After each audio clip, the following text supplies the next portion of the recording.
Happy Friday. আমি রান্না করছি নিরামিষ আলুর দম আর বানিয়েছি পোলাও। আসলে তোমরা শুনে বলবে আবার আজকে পোলাও। পোলাওটা বানানো খুব সহজ আর নিরামিষ, তাই ভাবলাম আজকে আলুর দম আর পোলাও বানিয়ে দিই।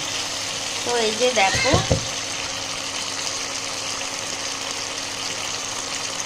তো আলুর দমটা বেশ মশলাটা কিন্তু কষা হয়েই গেছে।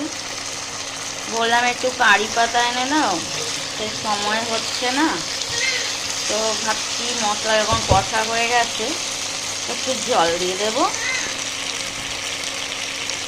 অল্প জল দেবো। আলু কিন্তু আমি সিদ্ধ করে নিয়েছি, খুব বেশি ঝোলও হবে না এটা।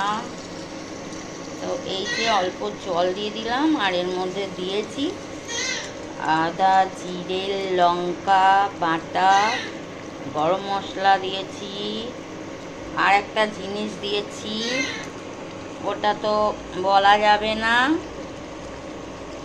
চলো ঝগড়া করবে বলেই দিই।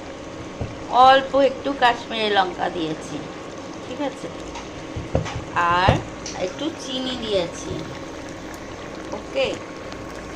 আর পোলাওটা হয়েছে, কিন্তু পুরোটা হয়েছে কি, আমি ওদিকে গ্যাসে বসিয়ে রেখেছি, আমি তো ইন্ডাকশানে রান্না করছি। এই দেখো, তো একটু কারি পাতা দিয়ে দেব, রেডি হয়ে যাবে নিরামিষ আলুর দম আর পোলাও। তো এখন গেছে ছাদে কারি পাতা আনতে, আমার ছাদে টবে কারি পাতার গাছ আছে। তো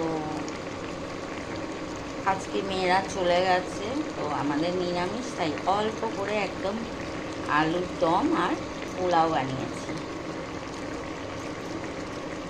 তো তোমরা কে কী রান্না করছো জানিও, আর আমার রেসিপিটা যদি ভালো লাগে লাইক কমেন্ট করো, যদিও এটা সাধারণ রেসিপি।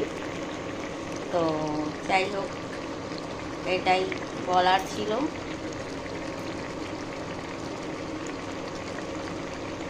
ওকে, সবাই ভালো থেকো, সুস্থ থেকো। আর কালকে আমাদের এখানে একটু বৃষ্টি হয়েছে, তাই ওয়েদারটা বেশ ভালো আছে, কিন্তু রোদ্দুরও উঠেছে ঝকমকে।